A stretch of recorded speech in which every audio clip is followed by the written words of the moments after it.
You're listening to Honey, We Made a Disney Podcast. Two friends since our eyes were crossing in the computer lab. Now dads reliving the Disney movies we grew up on with our own kids. I'm JB Waggoner. And I'm Eddie Ferguson. And on today's episode, we think twice before opening another fortune cookie as we review Freaky Friday. But before that, JB, how are you and the family doing? Doing good, and especially my son tonight, because we finally got back something he's been missing for a month and a half now, about 6 weeks. We went on vacation. We went to Alabama for Thanksgiving, went down there, met up with some of Colby's family. And while we were down there, we started driving back and we realized we had forgotten Blanky. We had forgotten my son's Blanky. Big event. Not traumatic, not too bad, but just like, oh no, what's going to happen?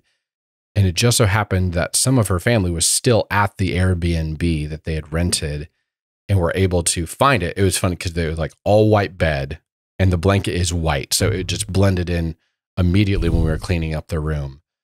But it was kind of traumatic. We're like, okay, they're going to grab it. They'll take it home. Hey, we had planned to see them over the holiday time, over Christmas. So we could just drive through to Arkansas on our way and just stop and get it. And we were going to be there a couple of days.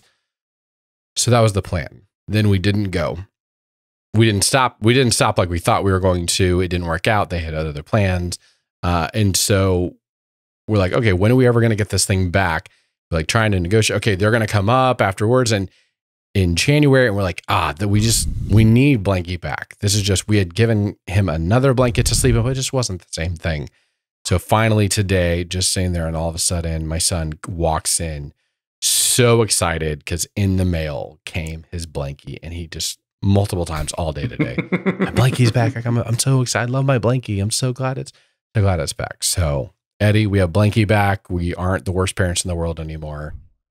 We have a child who has a Blanky, and so I understand it's hard to negotiate when Blanky is not involved. Mm-hmm.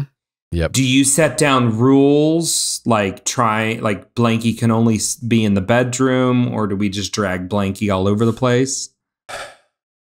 Yeah, there's not really that many rules. We try not to take him anywhere unless it's going to be an overnight thing. Mm-hmm. So we don't usually take it with us to Kroger or to Target or anything like that. We normally keep Blanky at the house. Yeah. No, Eileen has a Blanky, and she will drag it in the yard, through mud, in the garage, all over the place, and she's hanging on by just like one little corner of it, and it's just dragging behind her. And so we've tried to be like, no, it's got to stay here, do that. And it's just like, no, it's just not worth the battle. So we just sneak it away in the middle of the day and wash it all the time. That's funny. That's but the idea. Fear is like, what's going to happen when these things fall apart and there is no backup? Well, hopefully by that time, now the speed of which they get to that point is variable. Sounds like it's going to go a lot faster for your daughter. But yeah, assuming that by the time that does start really falling apart, that they're old enough, maybe, hopefully, is what I'm kind of like putting all my eggs into that basket, that they won't need it anymore. But enough about me. Eddie, today you brought up a topic a couple weeks ago.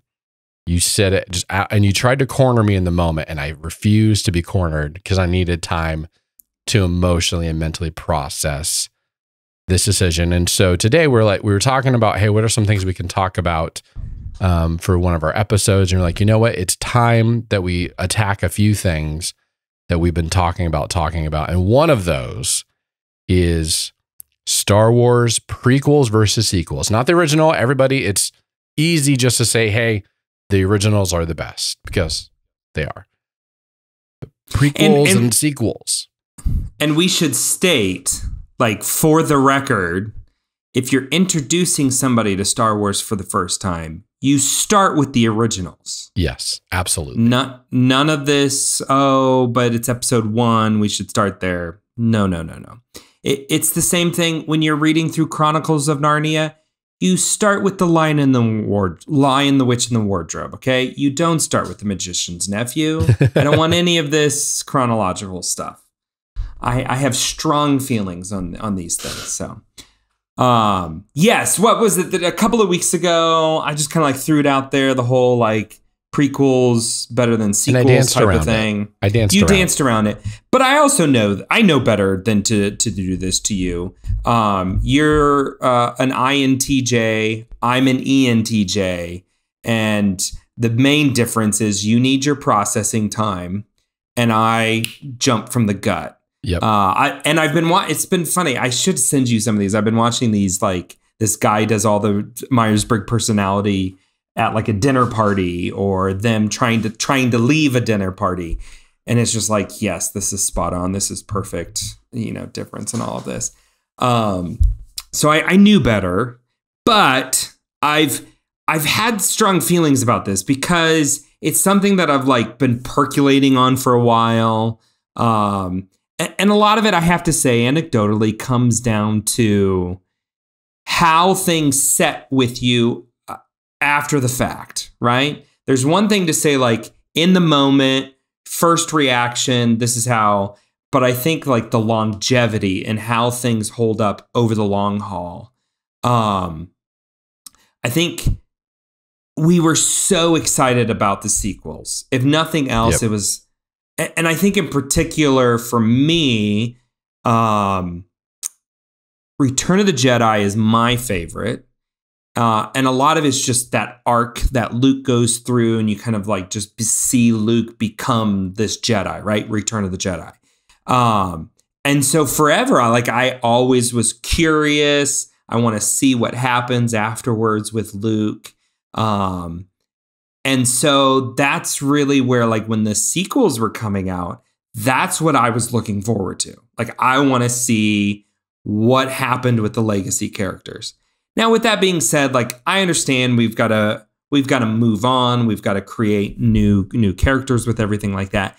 And for the most part, I really like the new characters that they put out there for the sequel trilogy. Rey, Finn, Poe, and even like BB-8. I think BB-8 was a great addition. But my main complaint is the things that they did with the legacy characters. Then close second is that they went into it with no plan. What are you talking about, Eddie? You didn't see Palpatine the whole entire time? There was zero. And I mean, even like this is maybe why I should stop watching behind the scenes stuff. I knew that there was a problem when, in the Force Awakens, when Rey finds Luke's lightsaber, and there's these voices, and they mix all these different voices in. It's like, ooh, what could it be? They're laying in mystery. Like, in the behind the scenes, they flat out say, like, we just threw a whole bunch of voices together. That way, whoever came next kind of had some options. Oh, it's my gosh. Okay, that's really, really hard. And then by the time you get to the why am I thinking of it? Last Jedi? Is that the middle one? Yeah.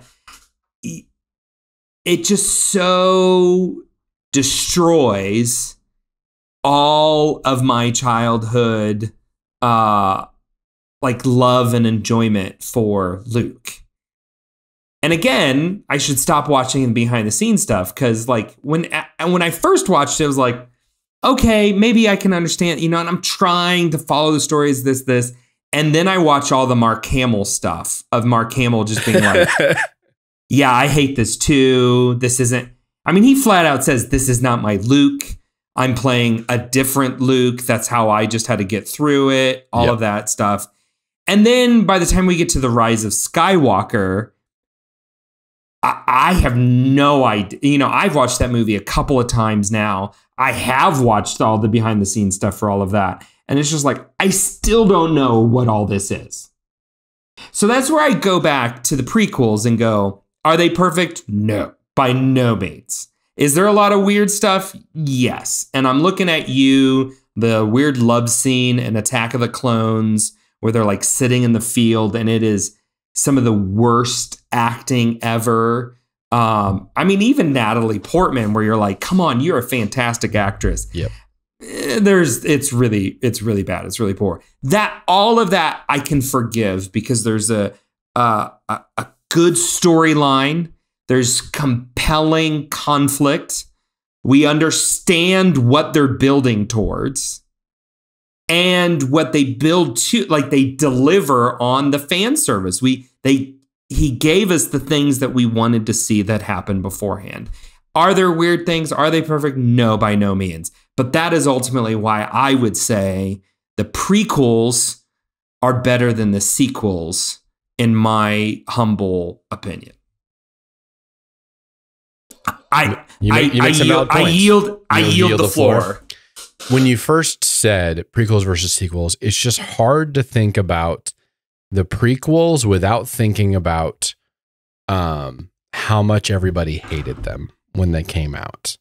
Right. There was such a vitriol against them the moment the opening crawl came out and it was talking about trade disputes and taxation and all of these things. Everyone immediately was like head tilt. What is going on?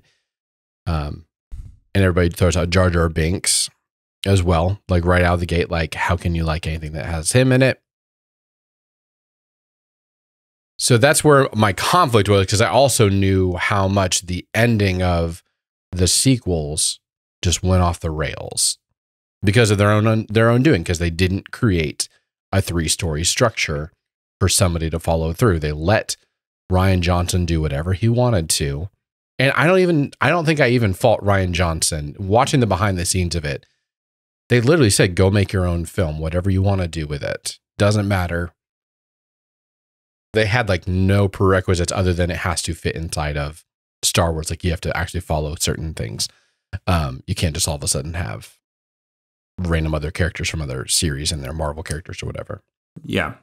What I thought was interesting when he made that his rule almost for himself, and you can kind of see it in other stories and in other movies that he does, was that he basically said every character said, what do they want to do or what do they want in life?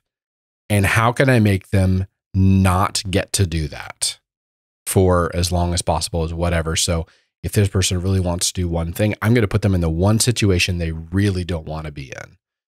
And that's exactly what he did with every character inside of The Last Jedi. You can see even Poe doesn't really get inside of a cockpit from the first opening scene throughout the rest of the film. Almost. Yeah. They split up. Finn and the rest of the crew. He's off on another adventure going to Canto Bight. Rey is doing her own thing, and she's with her mentor, and he's not the mentor she wanted. That he turned out to be, and that we all wanted him to be. And it was all because he followed that same rules. So that being said, I kind of don't fault him. I kind of do, because you should have known, like, hey, where's the thing going to go versus just go make your own. But when I actually look back and see, okay, let's look at these movies objectively. And I went way too deep, too fast. Have spreadsheets right here in front of me that I can't touch most of the things on here, because we're hoping we'll probably do a Star Wars retro. Same thing we've been doing with the Disney movies. Whenever we're done with our 1988 to 2005, we're going to go do Star Wars, I'm sure. So I don't want to touch everything that I've got on this list. And I went into like, who's got the better characters? Who's got the better creatures? Who's got the better droids? Who's got the better worlds? Who's got the better storyline? Villains, rewatchability. And honestly, most of the things that came up, I preferred the sequels. What? Not the sequels. Sorry. I said that wrong. Let me say it again. I preferred the prequels. I said that completely wrong. Sorry. I was like, is our friendship about our friendship to is end? ending. It's about to end. No. I did. I knew that's where you were leading, and you might even said that you had said it flat out, like, which one do you prefer, enforce me? I wear my opinions right out on my sleeves. Yep. We all know this. Once you get over some of the drawbacks of it, which is heavy CGI, the bad acting, especially in the second one, in episode 2, and Jar Jar and some of those like down things, they still like the top line characters that they had with Ewan McGregor as Obi-Wan, with Padme, with Liam Neeson, with Qui-Gon Jinn, Darth Maul and Count Dooku, and better Palpatine, an actual thread of Palpatine throughout where you're seeing him rise to power. Yes. Like characters alone, even though I do love Poe, Finn, Rey, Rose, Maz Kanata, the big thing you can see in there is villains. There's not any really great, strong villains, because even Kylo Ren, who's supposed to be the villain, is not really. He's not really good at it. Yeah, well, I like Kylo Ren. I think he's a great character, but he's not a good villain because he has internal conflict immediately. Yeah, too much conflict. Like too much. Like sometimes a little conflict is nice for the villain, but if they're like swaying back and forth and coming over to the good, going to the back, then they just kind of cease to be a villain. You need somebody else. And as fun as Snoke was, he didn't really do it for me. Well, Snoke, it's just like he's here and then gone. Like we have no time building with him. Yeah. And they kind of, I don't want to go fully into it, but I've got a lot more to say about it. But overall, if you just look at the lineup of Palpatine, Dooku, Darth Maul, even where Anakin goes to, and General Grievous, like those are some great villains in of themselves. And that alone, that it's a big reason you hear us talk about it on here all the time. Why do we rate movies high or low? One of the things for me is always, what's the bad guy? Are they a compelling villain? And the sequels just don't have that many good ones. Yeah, I mean, a bad guy gives you the compelling external conflict. Yep. Right? And I think in essence, that's what Star Wars, what made them so good is you had this epic battle of good versus evil. Mm. And in order to have that, you have to have these really strong villains that give you this external conflict that the heroes must overcome. In the sequels, that gets flipped around where it's just like, it's not really an epic battle of good versus evil. There's so much like internal conflict that each character is working to overcome. That's the predominant conflict in those stories, is personal internal conflict, which works in a lot of movies. Don't get me wrong. But at its core, that's not what Star Wars is. Star Wars is epic. It's a space opera. It is good versus evil on the biggest scale possible. Yes. And they just, even if you wanted to do a standalone Star Wars story that was a little more internal conflict, I'm fine with that. But within the saga, it doesn't work. It just never rises.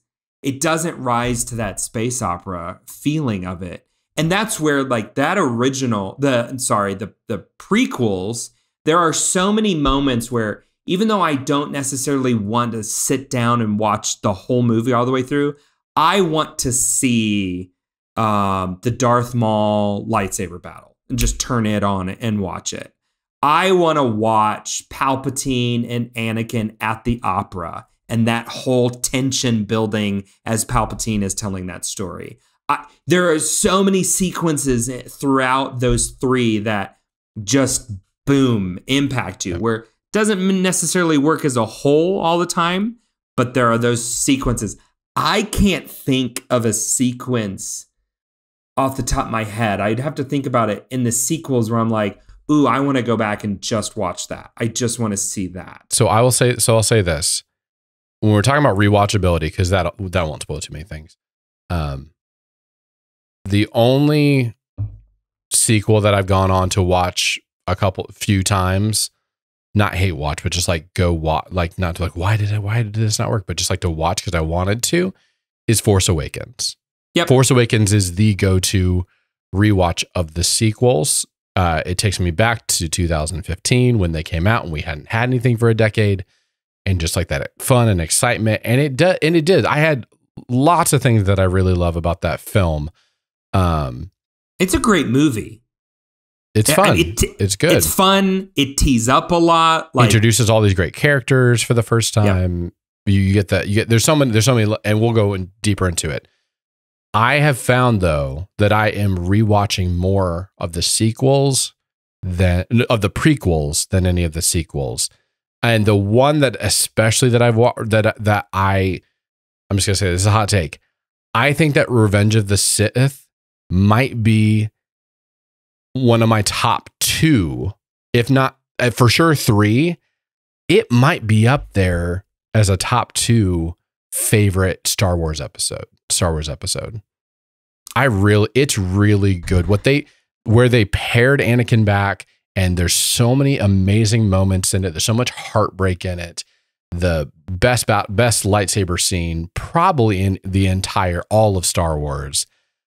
Agreed. That's all I want to say. We'll eventually get to it, but that it ended so well. That trilogy ended so well that it's like a basketball game. You kind of don't remember what happened in the first quarter, or a football game happened in the first quarter. You do care about how it ends. And such a great point. The prequels ended way better than the sequels did. So I think that's why it is getting, for me, I would choose to watch the prequels before I'd watch the sequels. I think you just made the best point there. In that Revenge of the Sith makes Phantom Menace better. Mm-hmm. But Rise of Skywalker makes Force Awakens worse. Because you know it's not going to go anywhere. Right. Because at least, okay, when Phantom Menace came out, we were all like, what? Who? What? Huh? And each time. And then by the time Revenge of the Sith comes out, it's like, okay, love covers a multitude of sins here. Like, we all just are like, okay.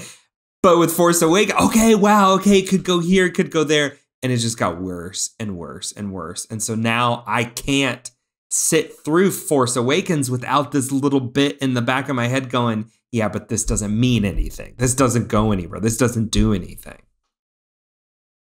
And it's a shame that they based Rise of the Resistance off of the sequels. It is such an amazing ride. Like all that they've put into this, and it's like, can we just go through and you could just swap a few characters and it'll work. Just give me more of a... It's still an amazing ride. It's still an amazing ride. Yeah, no, it doesn't. But it would just be like so much more amazing. If that was Vader and Luke Skywalker. Oh, instead. Yeah. Are you kidding me? If that was Vader instead of Kylo Ren. I'm not going to be able to see that anymore. I'm not going to be able to see that again now. Not wonder what it would have been. And go, what could this be like? Because, having just watched the originals again and watching them with Lewis, you see why Vader is the epitome of villains and his arc that he goes through. My 4-year-old, who's obsessed with, when we sit down and watch a movie, the first thing he starts asking is, who's the bad guy? Is he the bad guy? Who's the bad guy? Is she the bad guy? And with this, he didn't ask. As soon as Vader walks through that door in New Hope, he goes, Daddy, is he the bad guy? Yes, he's the bad guy to end all bad guys. I just want to put a little asterisk on this. When we talk about the sequel trilogy, Disney era movies, we are not including Rogue One in this.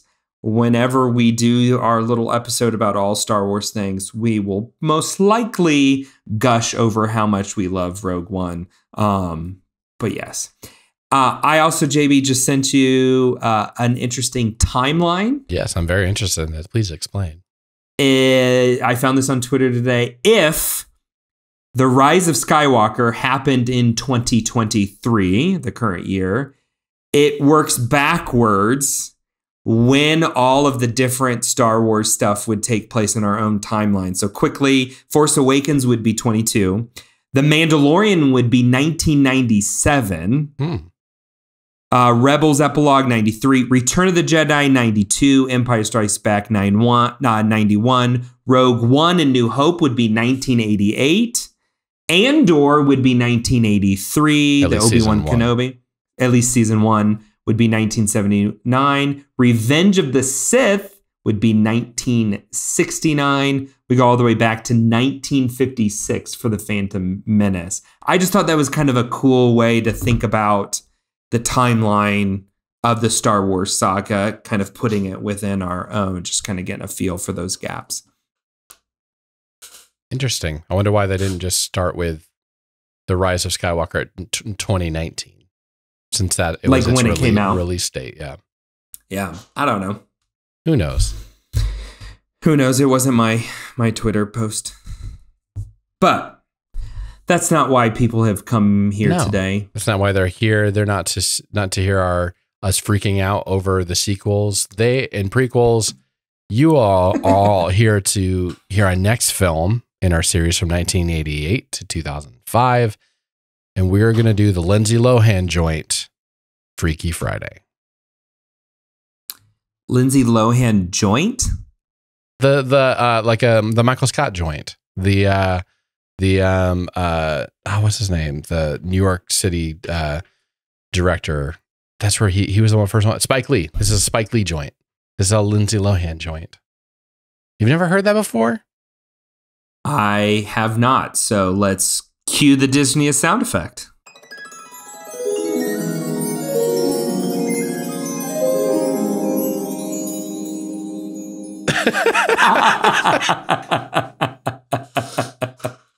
Oh, you haven't ever heard of that? That's really I have not. I'm sorry.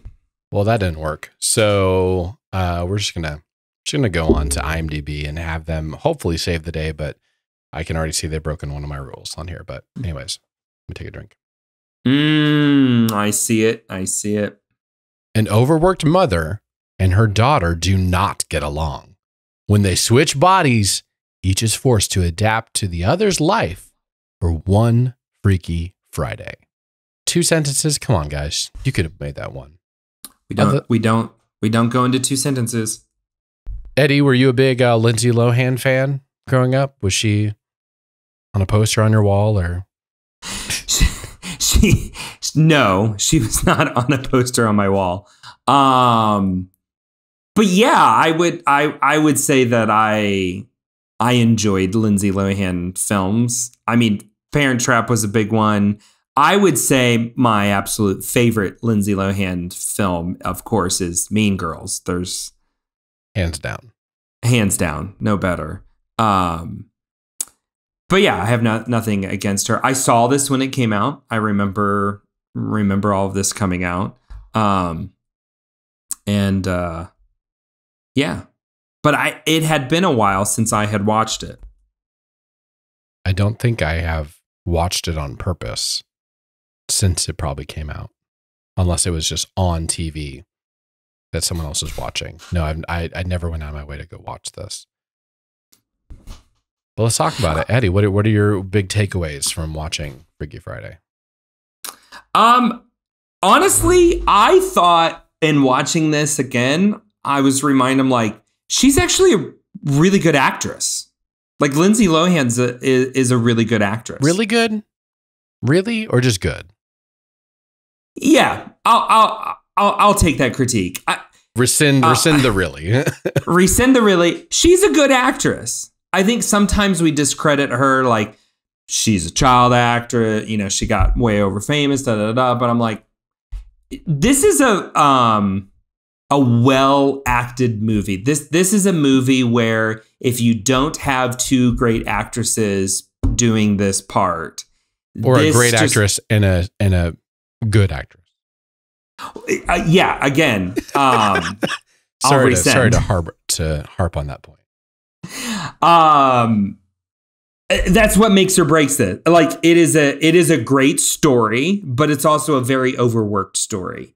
There have been multiple adaptations of this.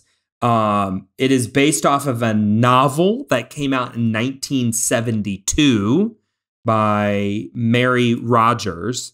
The first adaptation by Disney was in 1976, to which that starred Jodie Foster. I saw the poster for that. A young Jodie Foster. So speaking of good, really good, great actresses. I would say Jodie Foster would fall in the latter side of that. So you had 1976. You had a 1995 remake. You have this one in 2003. You have another one in 2018. I think that's a DCOM one. And then just in 2020, it was reinterpreted as a horror film entitled Freaky. So count them up there, folks. That's 5 movie iterations in this story's timeline. So it's a great, interesting concept, but it just got beat to death. But I think this one holds up because you have 2 actresses who sell it and sell it really good. And let's just focus a little bit on Jamie Lee Curtis, who is the reason that this movie works. Yes. Like, she's amazing. So her being in this definitely makes this film better than it has any right to be, based off of what we just said.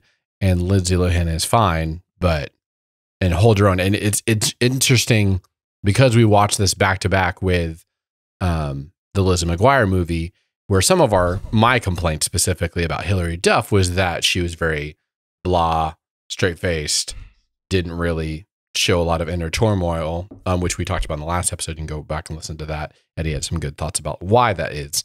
To see Hilary Duff, who is older than Hilary in this time frame, gives more of that like teenage angst. Why are you making me do this? In the open, you mean Lindsay Lohan? Lindsay Lohan gives yes. in this, yeah. And then you get that same energy from Jamie Lee Curtis, like continuing that. I actually enjoyed what Lindsay Lohan did most for the majority of this movie, playing her mom, kind of more like how she normally is in a lot of films. But she did a good job, and Jamie Lee Curtis like played it up well. I liked the 2 of them together. I thought they played off of each other well. But the majority of that I give to Jamie Lee Curtis, and just she's awesome. It's funny. We were just talking about Rian Johnson. I am a little late to the Knives Out franchise. Ooh. And just I think last week, we watched Knives Out for the first time. Ooh. And fantastic movie. Like, okay, Ryan, you've redeemed yourself. This is where you're really totally good. Redeemed yourself. Yeah. But Jamie Lee Curtis in that is, again, like, she is a really good actress. I think you will not critique me for using the really there.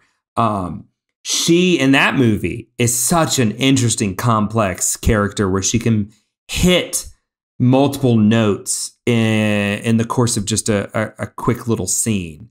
And I think that's what's really, really good in this movie, is that you feel that, you sense that, how they kind of hit those different notes. And in particular, the scenes at the end where they're beginning to see each other for the first time, Yep. the speeches at the dinner party.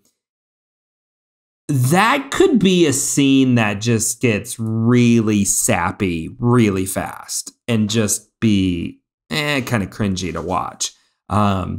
Cringy like the young guy falling for the mom scene in the coffee shop. The cringiest of the cringe, yes. The cringy, so cringy that Sarah is going, fast forward. I can't watch this. I can't watch this. I can't handle this. I can't handle this. That could have been the end there, but I think the 2 of them pulled it off so well that it's heartfelt. Like, it's a very rewarding moment that just kind of helps seal the whole movie for me. Yeah, I think you hit the nail on the head. The way that they turned it at the end, because I had forgotten. I knew that she was going to play the guitar at some point. They barely made his character just, okay, you're back now to not being a creeper at the very, very, very, very end. Jake, played by Chad Michael Murray from One Tree Hill fame. I believe it's One Tree Hill fame. Yeah, I'm sorry. We have to talk about his whole arc in there of like liking Anna and then falling for Tess, like her mom really hard, like even more than he was with Anna, Lindsay Lohan's character, then crashing the engagement dinner, and he's like falling in love. Like it just got really weird, really fast. And it kind of got redeemed at the end when he sees it. But then at the same time, I'm like, I can't unsee you falling over a middle-aged woman. It is almost as creepy as the adult female FBI agent falling for the little boy in Blank Check. Oh my. That's on its own. There's that. That's number one. And nothing comes close to that. That is like, do we need to call the cops? Yeah. This is like, bro, this is legal, but this is weird. Just stop. Right. Too fast. Too much. They definitely didn't need to go that far in it by any means. Yeah, I can see why Sarah would be saying, why fast forward. Fast forward. I can't watch this. Ugh. I can't watch this. I also enjoyed like how you have some really great comical moments, but then you go on this journey of the other, like truly beginning to understand why the other is going through the different things that they're going through. And in particular, and I think this is where I give Lindsay Lohan some credit, the way she portrays her mom beginning to understand high school life isn't as easy as I thought it was. Between the old friend who's now the enemy, Stacy. Stacy. Ugh. To the teacher who there's nothing I can do that will make this, you're just going to give me an F for everything. And then that just kind of rewarding moment of like, oh, why is he like this for that? The way that there's on the other side of it really well. I thought that was really interesting. We didn't just lean into the comedy and the situational moments, but we also gave it like, oh, by the time that they switch back, it's earned. Like the whole like understanding where the other person is coming from is earned, not just in one quick moment at the end, but we slowly build up to it. Like we have a really good character development through it all. I do like when they're holding hands and they're going, I'm being selfless. Are you being selfless? I'm being selfless. Yes. No, you're not, because I'm being selfless and we haven't switched yet. So it's, yeah. Another one-liner that I liked was when Jamie Lee Curtis is on the phone, and anytime she's getting a phone call and you just break into the middle of her conversation, you have no idea. And she says things like, why would I need a leprechaun eye sculpture? I'm not even Irish. It's just like hangs up. It's like, I want halibut. We need halibut. You need to give me halibut. There's also that great sequence where she's doing the like pretty much phone counseling, but the lady behind the counter thinks she's talking to her and like that's just a great little throwaway moment. It was really it was really interesting when she's taking those phone calls, because that is real life for a counselor, for a psychologist or whatever. Forget the name of the role. Psychiatrist. Yes. I remember being at the Marley's house growing up, and Mrs. Marley would get those phone calls all the time. And she'd have to, we'd hear her having the conversation with these like people who had needed a lot of help that would call her. And she would just be sitting there counseling them, like talking them back off the, not physical edge, but off the metaphorical edge of like doing something bad. And it was just interesting. Oh yeah, I remember experiencing that when I was a younger kid, being at their house and hearing her take these phone calls. The brother, he was kind of annoying through a lot of it, but I did love the moment when the stepdad comes up and he's like, "Hey, can I have ice cream?" He's like, "Isn't that going to spoil your dinner?" And then he says, "This whole dad thing can be hard, and it can be either easy or it can be hard." And he's basically looking at him like, "Give me the candy."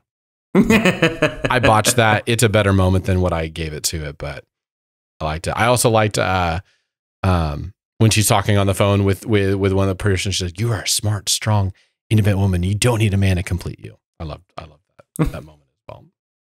But we have to say there is one line that stands out above all the others.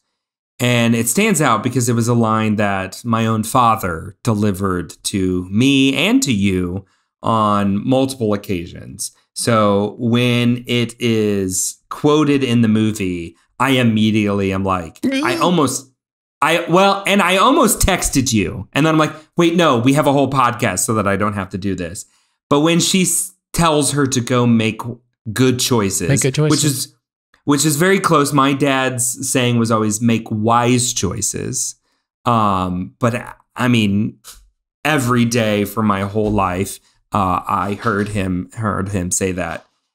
So that was just like such a great parent line that resonated in many different ways for me. It's timely, especially with your parents being here just recently.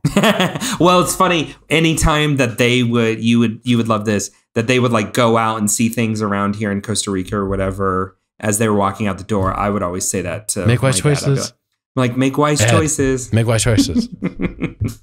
My other great little line, I can't remember exactly where it happened and all of it, but this morning was good, but then I got up. Oh, it was the Evan character when he's sitting on the couch. He's like, well, this morning was good, but then I got up. I'm like, I need that on a t-shirt, or a coffee mug would be even more ironic. The concert, which we all could kind of see what was going to happen, like her taking over and doing the guitar and everything like that. The parts I loved is one when they're like, when they asked her what key they're going to be in, she's just like, I just thought we could play in the key of rock. Like, oh, honey. And then when her mom's playing, and then all of a sudden it like goes to like the ending chorus, and she's just like swaying and like playing her guitar like up and down and up and down. That was fun. That was like one of those little moments that I'm like, okay, Lindsay Lohan is a good actress here. Like, she is playing that as you would expect, like an awkward mom would do that whole sequence. But Jamie Lee Curtis gets the offstage rock solo moment that is just brilliant, and also the talk show. Oh, the talk show was something else, something special. I enjoyed both aspects of it, where you get the whole how do I talk about something that I have no idea what I'm talking about. I love that type of situational stuff. Like a friend of ours, John Mulligan, used to do this great little sketch of like a preacher who didn't realize he was supposed to preach. And he has to come up with a sermon on this fly, but instead of picking up a Bible, he picks up a hymnal. And just kind of that, like, I don't know what I'm really doing here, but fumbling through it. Like, that style of comedy to me, I love. I think it is so smart, so funny. And like the opening moments of that is so good. And then they just let Jamie Lee Curtis just go wild and crazy. And her like crowd surfing this talk show crowd, like, of course. Well, I was like cringing the entire, not in the same way with Jake, but like just cringing, like, oh no, this is why is everybody saying yes? Why is everybody not in it?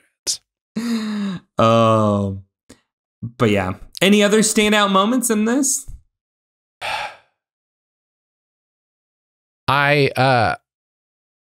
We've had a lot of praise for it. I do want to talk about the fact, is this, even though we've kind of said Jamie Lee Curtis is awesome, Lindsay Lohan holds her own, there's funny moments inside of it, but do you actually foresee yourself rewatching this anytime soon?